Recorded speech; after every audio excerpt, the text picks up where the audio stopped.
காவிரி பிரச்சினை தொடர்பாக ஆளுநர் வித்யாசாகர் ராவை அமைச்சர்கள் ஓ பன்னீர்செல்வம், எடப்பாடி பழனிசாமி ஆகியோர் சந்தித்து ஆலோசனை மேற்கொண்டனர். இது தொடர்பாக ஆளுநர் மாளிகை வெளியிட்டுள்ள அறிக்கையில், தமிழக ஆளுநர் வித்யாசாகர் ராவை இன்று மாலை தலைமை செயலாளர் ராமமோகன் ராவ், அமைச்சர்கள் ஓ பன்னீர்செல்வம், எடப்பாடி பழனிசாமி ஆகியோர் சந்தித்து ஆலோசனை நடத்தியதாக தெரிவிக்கப்பட்டுள்ளது. இந்த சந்திப்பில் காவிரி உயர்மட்ட தொழில்நுட்ப குழுவிடம் தமிழகம் சார்பில் அளிக்க வேண்டிய விவரங்கள் குறித்து முக்கிய ஆலோசனை மேற்கொண்டதாக அறிவிக்கப்பட்டுள்ளது.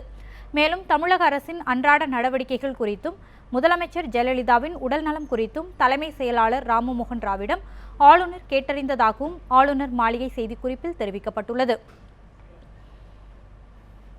தமிழக முதலமைச்சர் மருத்துவமனையில் உள்ளதால் தற்காலிக முதல்வரை நியமிக்க வேண்டும் என திமுக பொருளாளரும் எதிர்க்கட்சித் தலைவருமான மு.க. ஸ்டாலின் வலியுறுத்தியுள்ளார். அந்த பேட்டியை தற்போது பார்க்கலாம். பலவிதமான செய்திகள் வந்துகிட்டு இருக்கு. அப்படி பலவிதமான ஒரு செய்திகளை வச்சுக்கிட்டு நான் அரசியல் பண்ணுறதெல்லாம் விரும்பலை. முதலமைச்சரை பொறுத்த வரைக்கும் உடல்நலம் சரியில்லைங்கிறத தொடக்கத்தில் சாதாரணமாக சொல்லிட்டு இருந்தாங்க. இப்போ நேற்றைக்கு வெளிவந்திருக்கக்கூடிய அப்போலோவுடைய மருத்துவ அறிக்கை பார்த்தீங்கன்னா, ஒரு பெரிய சிகிச்சை செய்யணும், நீண்ட நாள் மருத்துவமனை திறந்து சொல்கிறத பார்க்கும்போது நமக்கே ஒரு அச்சம் ஏற்படுது. ஆகவே என்னை பொறுத்த வரைக்கும் முதலமைச்சர் நலம் பெற்று வர வேண்டும் என்பதுதான் தலைவர் கலைஞருடைய எண்ணம்.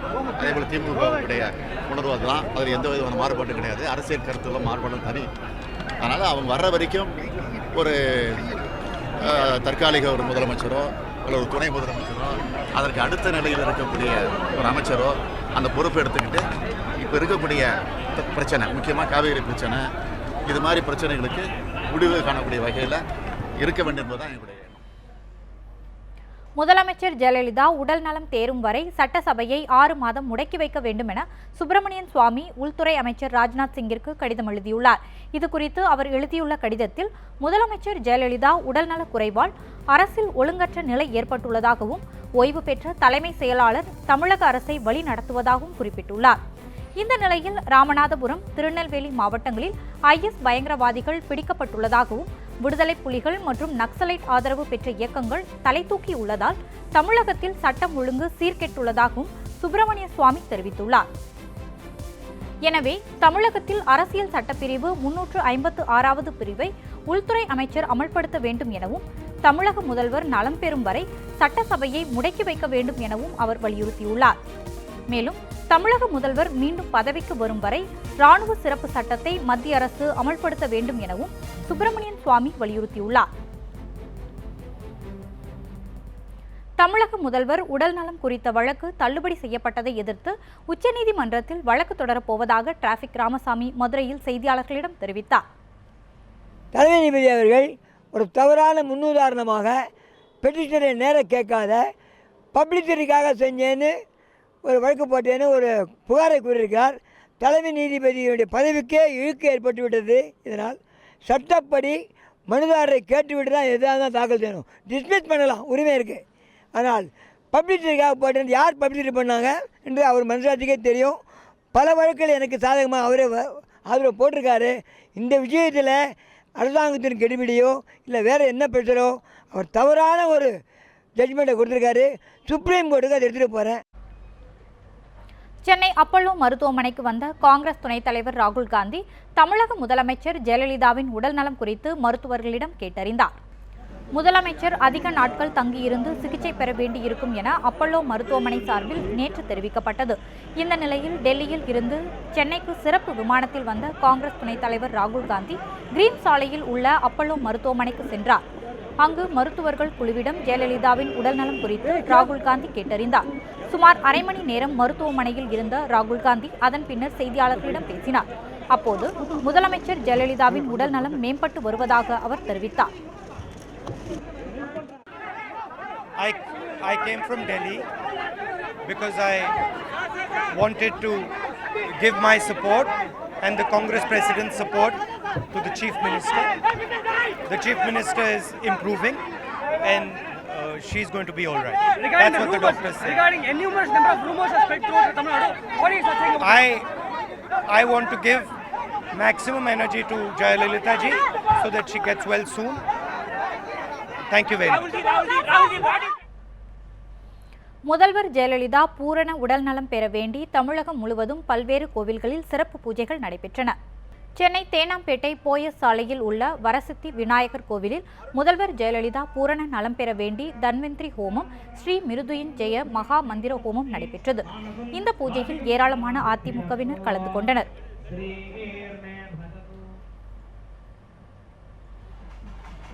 சென்னை வண்ணாரப்பேட்டை முத்துமாரியம்மன் கோவிலில் நடந்த சிறப்பு நிகழ்ச்சிகளில் 300க்கும் மேற்பட்ட அதிமுகவினர் பங்கேற்று வழிபாடு நடத்தினர். முத்துமாரியம்மன் கோவிலில் இருந்து சாமுண்டீஸ்வரி அம்மன் கோவில் வரை மீன்வளத்துறை அமைச்சர் ஜெயக்குமார் தலைமையில் பால்குடம் எடுத்து வழிபாடு நடத்தப்பட்டது.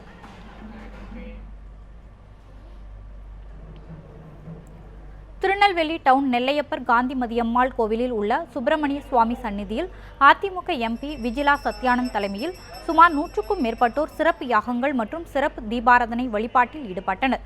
மேலும் முதல்வர் விரைவில் குணமடைந்து தொடர்ந்து மக்கள் பணியாற்ற வேண்டும் எனவும் வழிபட்டனர். மதுரை மாவட்டம் சோழவந்தான் தொகுதிக்குட்பட்ட அலங்காநல்லூரில் உள்ள காளியம்மன் கோவில், கல்லணை கிராம பாலமரத்தான் கோவில் என சுற்றுவட்டார கிராம கோவில்களில் நடந்த வழிபாட்டில் ஏராளமானோர் பங்கேற்றனர். வரும் ஞாயிற்றுக்கிழமை திருப்பரங்குன்றத்தில் வருவாய்த்துறை அமைச்சர் தலைமையில் முருகனுக்கு பால்குடம் எடுக்கும் பெண்கள் காப்பு கட்டி கொண்டனர். கும்பகோணம் அருகில் உள்ள நாச்சியார் கோவில் பகுதியைச் சேர்ந்த அதிமுகவினர் 700 பேர் முதல்வர் குணமடைய வேண்டி பாத யாத்திரை சென்றனர். நாச்சியார் கோவில், வில்லியவரம்பல் ஐயவாடி, உப்புளியப்பன் கோவில் வழியாக 7 கிலோமீட்டர் தூரம் நடந்து சென்று திருநாகேஸ்வரம் நாகநாத சுவாமி ஆலயத்தில் உள்ள ராகு பகவானுக்கு பாலாபிஷேகம் செய்து வழிபட்டனர். உதகை அருகே உள்ள முத்தோரை கிராமத்தில் முத்துமாரியம்மனுக்கு சிறப்பு பூஜைகள் மற்றும் வழிபாடு செய்யப்பட்டது. இந்த சிறப்பு பூஜையில் முத்துமாரியம்மனுக்கு பால் அபிஷேகமும் செய்யப்பட்டது. இதில் ஏராளமான கிராம மக்கள் கலந்து கொண்டு தமிழக முதலமைச்சர் விரைவில் குணமடைய பிரார்த்தனை செய்து அம்மனை வழிபட்டனர். திருவள்ளூர் மாவட்டம் பெரியபாளையம் பவானி அம்மன் கோவிலில் தமிழக முதல்வர் பூரண உடல் நலம் பெற வேண்டி சிறப்பு பூஜைகள் நடைபெற்றன. 1001 பேர் பால்குடம் எடுத்தும் தீச்சட்டி ஏந்தியும் ஊர்வலமாக சென்று அம்மனை மனமுருக வழிபட்டனர். கன்னியாகுமரி மாவட்டத்தில் பிரசித்தி பெற்ற சுவாமி தோப்பு ஐயா வைகுண்டர் தலைமைப்பதியில் பூஜித பால ஜனாதிபதி தலைமையில் சிறப்பு பிரார்த்தனை நடைபெற்றது. இதில் ஏராளமான அதிமுக நிர்வாகிகள் மற்றும் பொதுமக்களும் கலந்து கொண்டனர். சிறப்பு ஆராதனைகளும் வழிபாடுகளும் நடைபெற்றன. பிரசித்தி பெற்ற விருதுநகர் சௌடேஸ்வரி அம்மன் திருக்கோவிலில் தமிழக முதல்வர் ஜெயலலிதா பூரண குணமடைய வேண்டிய சிறப்பு பிரார்த்தனைகள் நடைபெற்றது. இதில் பால்வளத்துறை அமைச்சர் KT ராஜேந்திர பாலாஜி உள்ளிட்ட பலர் பங்கேற்று வழிபாடு நடத்தினர். தமிழகம், கர்நாடக மாநிலங்களிடையே தடைப்பட்டிருந்த போக்குவரத்து 32 நாட்களுக்கு பிறகு சீராகியுள்ளதால் மக்கள் மகிழ்ச்சி அடைந்துள்ளனர். காவிரி நீர் விவகாரத்தில் இரு மாநிலங்களிடையே பதற்றம் நிலவியது. இதனால் 30 நாட்களுக்கு மேலாக தமிழகம், கர்நாடக இடையே போக்குவரத்து பாதிக்கப்பட்டிருந்தது. இந்த நிலையில் இரு மாநிலங்களுக்கிடையே நிலைமை சீரானதால் வியாழக்கிழமை முதல் கர்நாடக அரசு பேருந்துகள் சத்தியமங்கலம் வழியாக மதுரை, கோவைக்கு இயக்கப்பட்டன. சரக்கு வாகன போக்குவரத்தும் மீண்டும் துவங்கியது. தமிழக அரசு பேருந்துகள் சத்தியமங்கலம், புளிஞ்சூர், சாம்ராஜ் நகர் வழியாக மைசூரு செல்ல கர்நாடக மாநில போலீசார் அனுமதி அளித்துள்ளதை அடுத்து இன்று முதல் சத்தியமங்கலத்தில் இருந்து கர்நாடகத்திற்கு 11 தமிழக அரசு பேருந்துகள் இயக்கப்பட்டன. தற்போது பயணிகள் கூட்டமின்றி பேருந்துகள் செல்ல துவங்கின. தசரா மற்றும் ஆயுத பூஜை பண்டிகை சமயத்தில் இரு மாநிலங்களிடையே போக்குவரத்து துவங்கியுள்ளதால் மக்கள் மகிழ்ச்சி அடைந்துள்ளனர். காவிரி மேலாண்மை அமைக்க மத்திய அரசு மறுப்பது தமிழக மக்களுக்கு செய்யும் பச்சை துரோகம் என மதிமுக பொதுச் செயலாளர் வைகோ குற்றம் சாட்டியுள்ளார். காவிரி மேலாண்மை வாரியம் அமைக்க மறுக்கும் மத்திய அரசை கண்டித்து மக்கள் நல கூட்டணி சார்பில் திருவாரூரில் ஆர்ப்பாட்டம் நடைபெற்றது.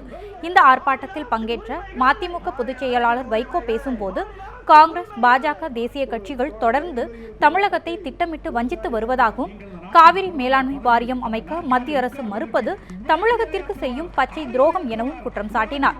தமிழக முதல்வர் ஜெயலலிதாவை ராகுல் காந்தி மனிதாபிமான முறையில் சந்தித்துள்ளதாகவும் வைகோ கூறினார். இந்த துரோகத்தை தமிழகம் ஒருபோதும் மன்னிக்காது. நரேந்திர மோடி அரசு செய்திருக்கிற துரோகத்தை நரேந்திர மோடிக்கு தெரிந்தே இவ்வளவு நடந்தது.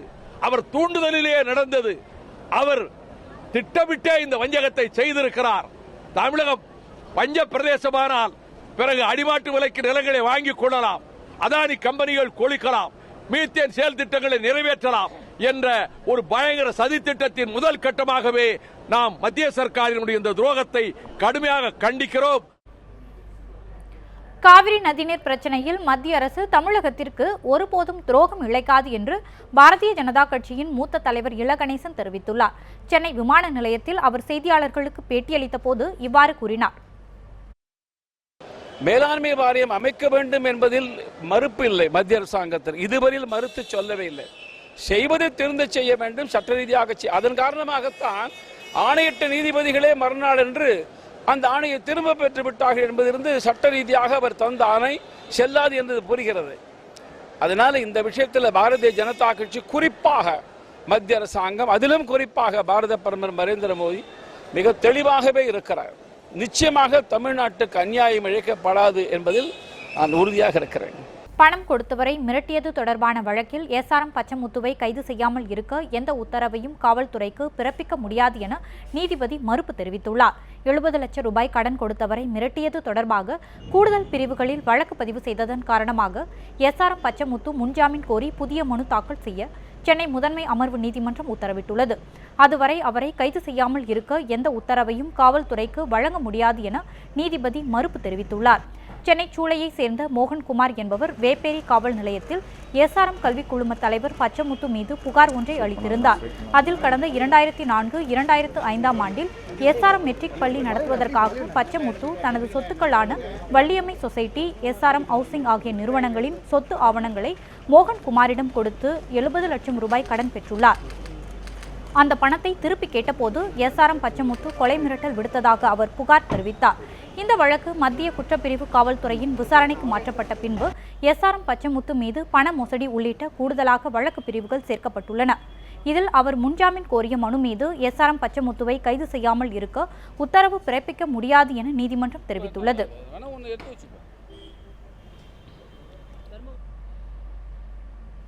சென்னை எஸ்ஆர்எம் நைட்டிங்கேல் மேல்நிலைப் பள்ளியின் மாடியில் இருந்து கீழே தவறி விழுந்த 4ஆம் வகுப்பு மாணவி மருத்துவமனையில் அனுமதிக்கப்பட்ட நிலையில் உயிரிழந்தார். மேற்கு மாம்பலம் தம்பையா தெருவில் எஸ்ஆர்எம் நைட்டிங்கேல் மேல்நிலைப் பள்ளி செயல்பட்டு வருகிறது. இந்த பள்ளி வளாகத்தின் 2வது மாடியில் தொடக்க கல்வி வகுப்புகள் இயங்கி வருகின்றன. இந்த நிலையில் இங்கு 4ஆம் வகுப்பு படிக்கும் மாணவி லோகமித்ரா இன்று பிற்பகல் மாடியில் இருந்து கீழே விழுந்தார். இதனை கண்டு அதிர்ச்சி அடைந்த சக மாணவர்கள் ஆசிரியர்களிடம் தெரிவித்தனர். பின்னர் படுகாயமடைந்த மாணவி லோகமித்ரா அருகே உள்ள எஸ்ஆர்எம் மருத்துவமனையில் சிகிச்சைக்காக சேர்க்கப்பட்டார். இதனையடுத்து மேல் சிகிச்சைக்காக வடபழனி சிம்ஸ் மருத்துவமனையில் அனுமதிக்கப்பட்டார். அங்கு மாணவி லோகமித்ராவை பார்க்க அவரது தந்தை இளங்கோவுக்கு அனுமதி வழங்கப்படவில்லை என கூறப்படுகிறது. இந்த நிலையில் சிகிச்சை பலனின்றி மாணவி லோகமித்ரா சற்று முன்னர் உயிரிழந்தார்.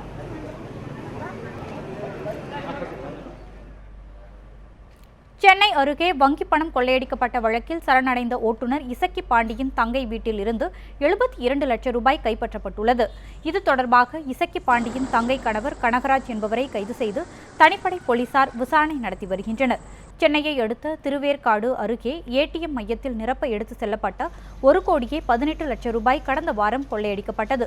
இந்த வழக்கில் தேடப்பட்டு வந்த கார் ஓட்டுநர் இசக்கி பாண்டி தூத்துக்குடி மாவட்டம் ஸ்ரீவைகுண்டம் நீதிமன்றத்தில் நேற்று சரணடைந்தார். இந்த நிலையில் திருச்செந்தூர் அருகே உள்ள வைத்தியலிங்கபுரத்தில் இசக்கி பாண்டியின் தங்கை வீட்டில் இன்று சோதனை நடத்திய தனிப்படை போலீசார் அங்கிருந்த 72 லட்சம் ரூபாயை கைப்பற்றினர். இது தொடர்பாக இசக்கி பாண்டியின் தங்கை கணவர் கனகராஜை கைது செய்து காவல்துறையினர் விசாரணை நடத்தி வருகின்றனர். அவரிடம் சென்னையில் இருந்து சென்ற காவல்துறையினர் விசாரணை நடத்தி வருகின்றனர்.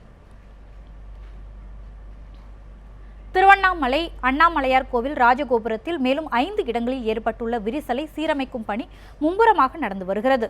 அண்ணாமலையார் கோவிலில் கும்பாபிஷேகத்தை முன்னிட்டு 25 கோடி ரூபாய் மதிப்பில் திருப்பணிகள் நடந்து வருகிறது. இதில் ராஜகோபுரம் 86 லட்சம் ரூபாய் மதிப்பில் புதுப்பிக்கப்பட்டு வருகிறது. இந்த நிலையில் ராஜகோபுரத்தின் 4வது தூணில் விரிசல் ஏற்பட்டிருந்தது.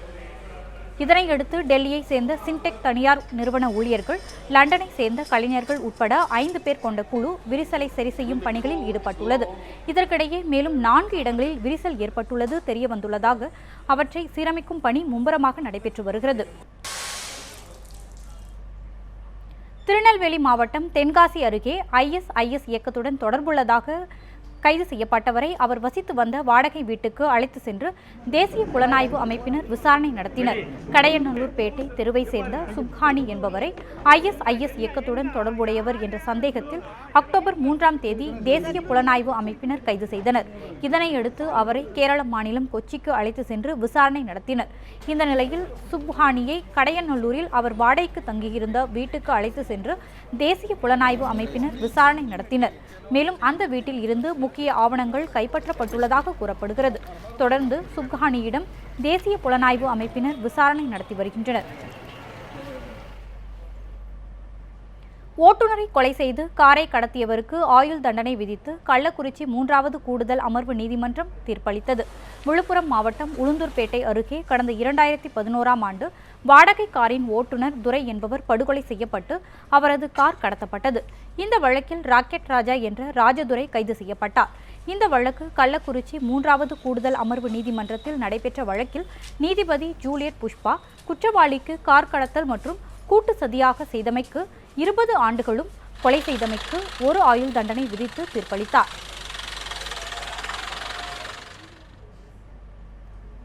சென்னை கோயம்பேட்டிலிருந்து நேரு பூங்கா வரை மெட்ரோ சுரங்க வழித்தடத்தில் பணிகள் நிறைவடைந்துள்ளன. இதுகுறித்து சென்னை மெட்ரோ தலைமை பொது மேலாளர் ராமசுப்புவுடன் நமது செய்தியாளர் தயானந்தன் நடத்திய கலந்துரையாடலை தற்போது பார்க்கலாம். சென்னை கோயம்பேட்டிலிருந்து நேரு பூங்கா வரை முக்கிய பணிகள் அனைத்தும் நிறைவடைந்து மெட்ரோ சுரங்கப் பணிகள் பல்வேறு கட்டங்களாக சோதனை செய்யப்பட்டு வந்திருக்கின்றன. இந்நிலையில் இது நம்மிடையே மெட்ரோ தலைமை பொது மேலாளர் ராமசுப்பு நம்மிடையே இருக்கிறார். அவரிடம் பல்வேறு தகவல்கள் கேட்கலாம். ஐயா சொல்லுங்கள், இந்த மெட்ரோ சுரங்கப் பணிகள் எந்த அளவில் நிறைவடைஞ்சிருக்கு? இது எப்போ மக்கள் பயன்பாட்டுக்கு வரும்? அதான் நாங்கள் இதுவரைக்கும் எலிவேட்டட் செக்ஷன் எல்லாம் ஓப்பன் பண்ணிட்டோம். கோயம்பேட்டிலேருந்து ஏர்போர்ட்லேருந்து லிட்டில் மவுண்ட் அது ஓடிக்கிட்டு இருக்குது. இப்போது இன்றைக்கி கோயம்பேட்டிலேருந்து நேரு பார்க் வரைக்கும் உள்ள சுரங்கப்பாதை first time trial test run பண்ணியிருக்கிறோம். இனிமேல் ட்ரெயின் டெஸ்ட் பண்ணுவோம், இன்டென்சிவாக டெஸ்ட் பண்ணுவோம். சிவில் ஒர்க்கெல்லாம் முடிஞ்சிருச்சு. இந்த டெஸ்டிங் ஒர்க்கு, ட்ரெயின் டெஸ்டிங் ஒர்க்கெல்லாம் பாக்கி இருக்குது. Train testing plus safety testing எல்லாம் பண்ணுவோம். இதை முடிச்சதுக்கப்புறம் சேஃப்டி கமிஷனர் இன்ஸ்பெக்ஷன் பண்ணி அவரை பொதுமக்களுக்கு ஓப்பன் பண்ணி விடுவார். இந்த சுரங்கப்பாதையில் மக்களுக்கு என்னென்ன பாதுகாப்பு வசதிகள் செய்யப்பட்டிருக்கு, அதை பற்றி கொஞ்சம் விளைவுரை சொல்லுங்கள். இதில் நாங்கள் இன்டர்நேஷ்னல் ஸ்டாண்டர்டில் பாதுகாப்பு பணியெல்லாம் வச்சுருக்கிறோம். எமர்ஜென்சி எஸ்கேப் இருக்குது, PSD door, platform screen door இருக்குது. அப்புறம் any case of fire or any untoward incident மக்களை வெளியேற்றுறதுக்குள்ள எல்லா பாதுகாப்பு பணிகளும் இருக்குது. இந்த டனலில் என்டையர் லென்த் வாக்வே போட்டு வச்சுருக்கிறோம். இன்பிட்வீன் ஏதாவது ட்ரெயின் நின்று போச்சு, இல்லாட்ட வேறு ஏதாவது அசம்பாதம் ஆச்சுன்னா அதை பேசஞ்சர் மக்கள் அதை வாக்வேல நடத்தி சேர்ந்து கூட்டு வந்துருக்கோம். இது மட்டும் இல்லாமல் மாற்றுத்திறனாளிகள் இந்த சுரங்கப்பாதையில் பயணங்கள் செய்கிறதுக்காகவும் பெண்களுக்கு முக்கியமாக எந்த அளவில் பாதுகாப்பு இருக்கும்? அந்த ட்ரெயினில் போகும்போது ட்ரெயினில் கேமரா ஃபிட் பண்ணியிருக்கிறோம். ஏதாவது அசம்பாவிதம் நடந்துச்சுன்னா அவர் நம்ம இவருக்கு ட்ரெயின் ஆப்ரேட்டருக்கு தெரியும். ஸ்டேஷனில் ஏதாவது அசம்பாவிதம் நடந்ததுன்னா ஸ்டேஷன் கண்ட்ரோலருக்கும் தெரியும். அங்கே ஆப்ரேஷனல் கண்ட்ரோல் சென்ட்ரல் கண்ட்ரோலுக்கும் தெரியும். அது ஏதாவது ஒரு இடத்துல அசம்பாவிதம் நடக்குதுன்னு தெரிஞ்சாலே உடனே அந்த இடத்த ஆள் போயிடுவாங்க. எல்லா இடத்துலையும் கேமரா ஃபிட் பண்ணி வச்சுருக்கிறோம். பாதுகாப்பு வசதி உடல் ஊனமுற்றவர்களுக்கு மாற்றுத்திறனாளிகள் நாங்கள் கன்சல்டன்ட் ஒரு ஆளை நாமினேட் பண்ணி அந்த கன்சல்டன்ட் அவங்களுக்கு வேண்டிய வசதிகள்லாம் சஜஸ்ட் பண்ணியிருக்காரு. அவங்க அந்த சஜஷன் படி நாங்கள் எல்லா வசதியும் செஞ்சு கொடுத்துருக்கோம். அதாவது இந்த மெட்ரோ சுரங்க பணிகள் முக்கியமாக பல்வேறு பணிகள் முடிவடைந்து விரைவில் மக்கள் பயன்பாட்டுக்கு வரும்னு தெரிவிச்சிருக்காங்க. அதே நேரத்தில் இது மக்களின் பாதுகாப்புக்கும் கண்டிப்பாக உறுதியாக இருக்கும்னு சொல்லியிருக்காங்க. நியூஸ் 7 தமிழ் செய்திகளுக்காக ஒளிப்பதிவாளர் கார்த்திகுடன் தயானந்தன். செய்திகளின் இந்த பகுதி நிறைவு பெற்றது. இனி செய்திகளை மகேஷ் தொடர்வார். நன்றி மாலதி. ஒரு சிறிய இடைவேளைக்கு பிறகு 8 மணி செய்தியின் அடுத்த பகுதியை பார்க்கலாம். தொடர்ந்து இணைந்திருங்கள் நியூஸ் 7 தமிழுடன்.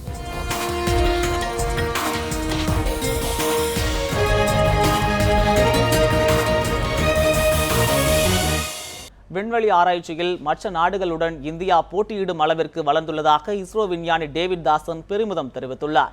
நெல்லை மாவட்ட அறிவியல் மையமும் இஸ்ரோ அமைப்பும் இணைந்து அக்டோபர் 4ஆம் தேதி முதல் 10ஆம் தேதி வரை விண்வெளி வார விழாவை கொண்டாடி வருகிறது.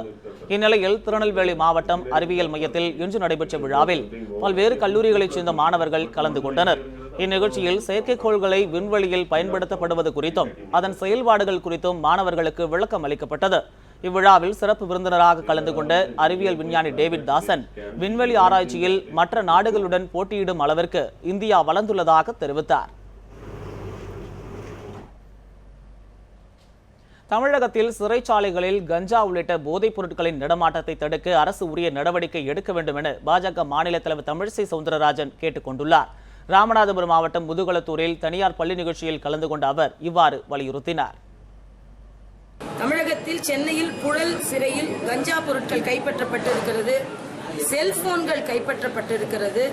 சிறையில் இருந்தே இங்கே வெளியே பிரச்சனைகளை இயக்கிக் கொண்டிருப்பவர்கள் இருந்து கொண்டிருக்கிறார்கள். அதே போல சிறைக்குள்ளும் பல பிரச்சனைகள், சிறைக்குள்ளே தாக்குதல்கள் நடைபெறுகிறது, மரணங்கள் நடைபெறுகிறது.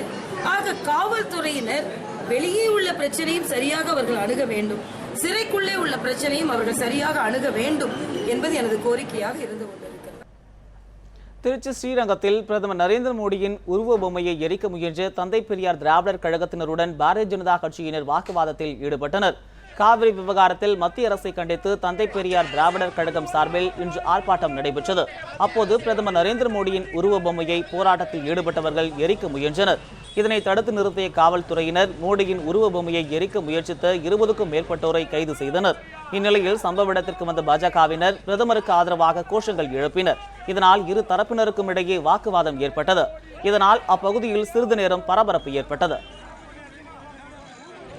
உச்சநீதிமன்றம் காவிரி மேலாண்மை வாரியத்தை அமைக்க உத்தரவிட்டதற்கு பிறகும் அதை அமைக்க மறுக்கக்கூடிய நரேந்திர மோடியையும் மத்திய அரசையும் கண்டித்து தந்தை பெரியார் திராவிடர் கழகத்தின் சார்பில் இன்றைக்கு அவரது உருவ பொம்மையை எரிக்கின்ற போராட்டத்தை நாங்கள் நடத்தியிருக்கிறோம். திருச்சி ரயில்வே கோட்ட நிர்வாகத்தை கண்டித்து தெற்கு ரயில்வே மஸ்தூர் தொழிற்சங்கத்தில் திருவாரூரில் ஆர்ப்பாட்டத்தில் ஈடுபட்டனர். மாயவரம் மைசூர் விரைவு ரயில், குருவாயூர் சென்னை மற்றும் அனந்தபுரி விரைவு ரயில்களை திருச்சி கோட்டத்திலிருந்து வேறு கோட்டத்திற்கு மாற்றிய நடவடிக்கையை கண்டித்து தெற்கு ரயில்வே மஸ்தூர் தொழிற்சங்கத்தினர் திருவாரூரில் ஆர்ப்பாட்டத்தில் ஈடுபட்டனர். திருச்சி மண்டல வணிக மேலாளரின் தன்னிச்சையான முடிவால் வர்த்தக மற்றும் பயணச்சீட்டு பரிசோதக ஊழியர்கள் பணியாற்றுவதில் பாதிப்பு ஏற்பட்டுள்ளதாகவும் ஆர்ப்பாட்டத்தில் பங்கேற்றவர்கள் குற்றச்சாட்டு தெரிவித்தனர். நம்முடைய கோட்டத்திலே ஓடிக்கொண்டிருக்கக்கூடிய பல வண்டிகளை எங்களுடைய ஒப்புதல் பெறாமல் கலந்தாலோசிக்காமல் மாற்றுக் கோட்டத்துக்கு மாற்றுகின்ற இந்த போக்கையும் கண்டித்து இந்த ஆர்ப்பாட்டம் நடைபெறுகிறது. மேலும் இதற்கு முடிவு செய்யாவிட்டால் தொடர் போராட்டங்களை முன்னெடுப்போம் என்று தெரிவித்துக் கொள்கிறோம். ஜிஎஸ்டி மசோதா மூலம் நாட்டின் வரி வருவாய் 25% உயர வாய்ப்புள்ளது என இந்திய முன்னாள் வருவாய்த்துறை செயலாளர் தெரிவித்துள்ளார். ஜிஎஸ்டி சட்டத்தின் பயன்கள் மற்றும் அவற்றை அமல்படுத்துவதில் உள்ள வழிமுறைகள் குறித்த கருத்தரங்கம் சென்னையில் நடைபெற்றது. ஃபிக்கி அமைப்பு ஏற்பாடு செய்திருந்த இந்த கருத்தரங்கில் தமிழகத்தைச் சேர்ந்த பல்வேறு தொழில் முனைவோர் பங்கேற்றனர். இந்த கருத்தரங்கில் சேவை வரி ஆணையர் சிபி ராவ், மத்திய அரசின் முன்னாள் வருவாய்த்துறை ஆலோசகர் சிவராமன் உள்ளிட்ட பலரும் பங்கேற்றனர். இந்த கருத்தரங்கில் ஜிஎஸ்டி சட்டம் மூலம் ஏற்றுமதி தொழிலில் ஏற்படும் முன்னேற்றம் குறித்தும் பேசப்பட்டது. Tamil will gain like any other developed or developing or developed states. So it is not to the extent that it's made out to be. So it could be perhaps in comparison of a consuming state, Tamil Nadu may gain less. That could be a right statement, but Tamil Nadu definitely going to gain. Chennai Koyambedu காய்கறி சந்தையில் வெங்காயம், தேங்காய் விலை கடுமையாக வீழ்ச்சியடைந்துள்ளது. ஆந்திரா மற்றும் கர்நாடகத்திலிருந்து வெங்காயம் வரத்து அதிகரித்துள்ளதால் விலை வீழ்ச்சியடைந்துள்ளதாக வியாபாரிகள் தெரிவித்துள்ளனர். கோயம்பேட்டில் கிலோ 25 ரூபாய்க்கு விற்பனையான பெரிய வெங்காயம் இன்று 8 ரூபாய் முதல் 10 ரூபாய்க்கு விற்பனையாகி வருகிறது. இதனை போன்று வெளி மாநிலங்களுக்கும் ஏற்றுமதி செய்யப்படாததால் தேங்காய் விலையும் வீழ்ச்சியடைந்துள்ளது. மேலும் பிற மாநிலங்களிலிருந்து வரத்து அதிகரித்துள்ளதால் காய்கறிகளின் விலையும் வீழ்ச்சியடைந்துள்ளது. கிலோ 20 ரூபாய்க்கு விற்பனையான கத்திரிக்காய் 8 ரூபாய்க்கும், 15 ரூபாய்க்கு விற்பனையான முட்டைகோஸ் 10 ரூபாய்க்கும், தக்காளி 10 முதல் 15 ரூபாய்க்கும், புடலங்காய் 20 ரூபாய், வெண்டைக்காய் 20 ரூபாய்க்கும், முள்ளங்கி 15 ரூபாய்க்கும் விற்பனை செய்யப்படுவதாக காய்கறி வியாபாரிகள் தெரிவித்துள்ளனர்.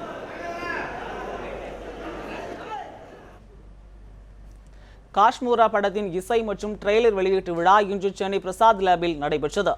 படத்தின் இயக்குனர் கோகுல், இசையமைப்பாளர் சந்தோஷ் நாராயணன், நடிகை ஸ்ரீதிவ்யா மற்றும் நடிகர் கார்த்தி உட்பட பலர் இந்த விழாவில் கலந்து கொண்டனர். இவ்விழாவில் பேசிய நடிகர் கார்த்தி, காஷ்மீரா படத்தில் நலிவடைந்த கலைஞர்கள் பலர் பணியாற்றியுள்ளதாகவும் மறக்கப்பட்ட கலைஞர்கள், தொழில்நுட்ப கலைஞர்கள் பலர் காஷ்மீரா படத்தில் பணியாற்றியுள்ளனர் எனவும் தெரிவித்தார். மேலும் அதுபோன்ற கலைஞர்களை காப்பாற்றுவாவது சரித்திர கால படங்கள் உருவாக வேண்டும் என்றும் கார்த்திக் கூறினார்.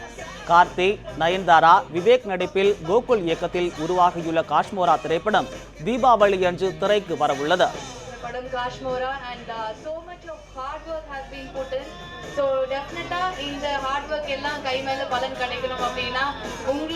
புதுச்சேரி தேமுதிக பொறுப்பாளர் தமது ஆதரவாளர்களுடன் பாஜகவில் இணைந்தார். புதுச்சேரி மாநிலத்தில் தேமுதிகவின் இரு பொறுப்பாளர்களும் அந்த கட்சியில் இருந்து விலகி வெவ்வேறு கட்சிகளில் இணைந்ததால் தேமுதிகவின் நிலைமை கேள்விக்குறியாகியுள்ளது.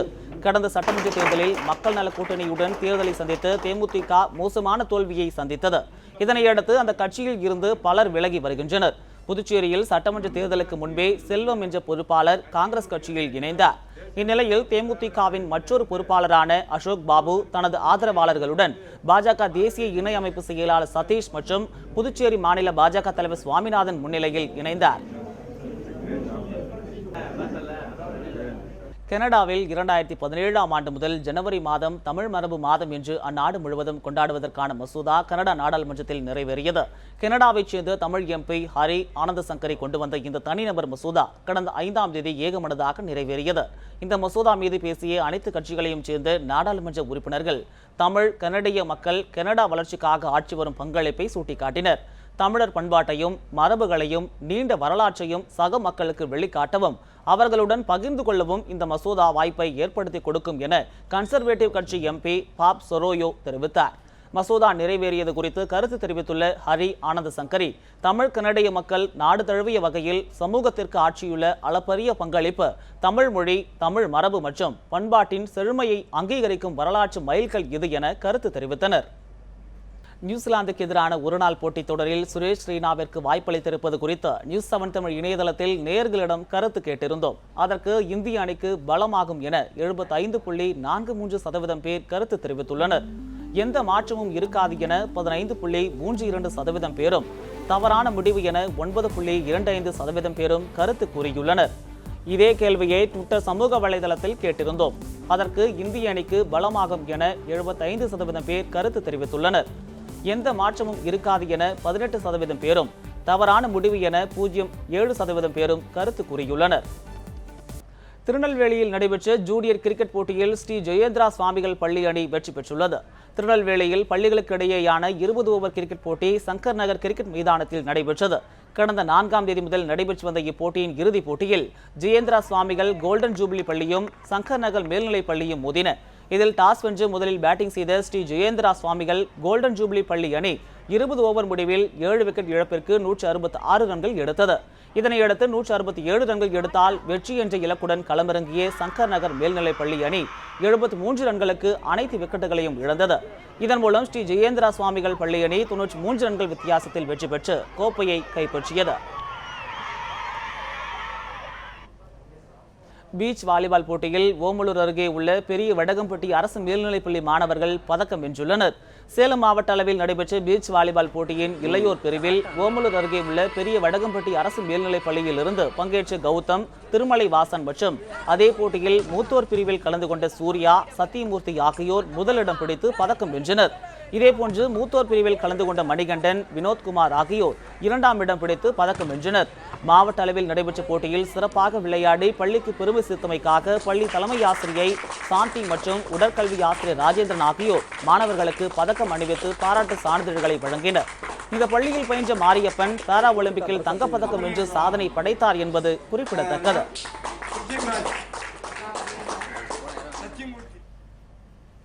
அரியலூர் ஜெயங்கொண்டம் பழுப்பு நிலக்கரி திட்டத்திற்காக நிலங்கள் கையகப்படுத்தப்பட்ட விவகாரத்தில் நிலம் கொடுத்த விவசாயிகளுக்கு உரிய இழப்பீடு வழங்கப்படவில்லை என குற்றச்சாட்டு எழுந்துள்ளது.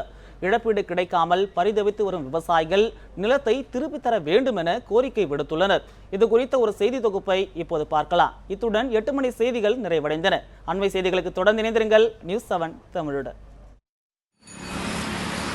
அரியலூர் மாவட்டம் ஜெயங்கொண்டம் பகுதியில் கடந்த 20 ஆண்டுகளுக்கு முன்பு ஆய்வு நடத்திய போது பூமிக்கடியில் அதிக அளவு கனிமங்கள் இருப்பது கண்டறியப்பட்டது.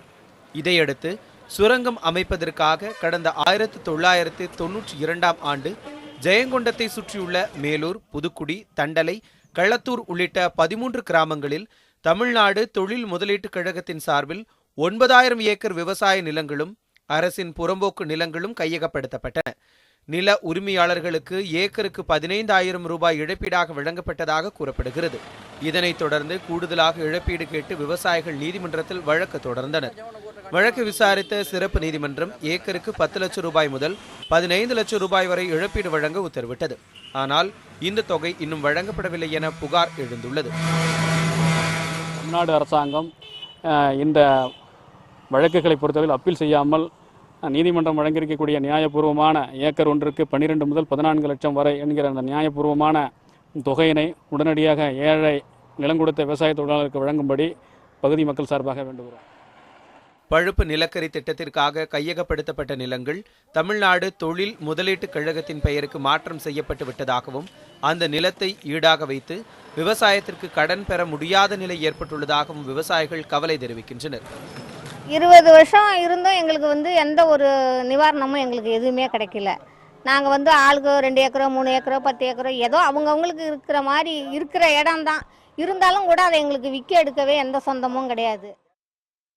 பழுப்பு நிலக்கரி திட்டத்திற்கு நிலம் கையகப்படுத்தப்பட்டு 20 ஆண்டுகள் ஆகியும் பணிகள் தொடங்கப்படவில்லை என்பதும் நீதிமன்றம் உத்தரவிட்டும் போதிய இழப்பீடு வழங்கப்படவில்லை என்பதும் விவசாயிகளின் கவலை.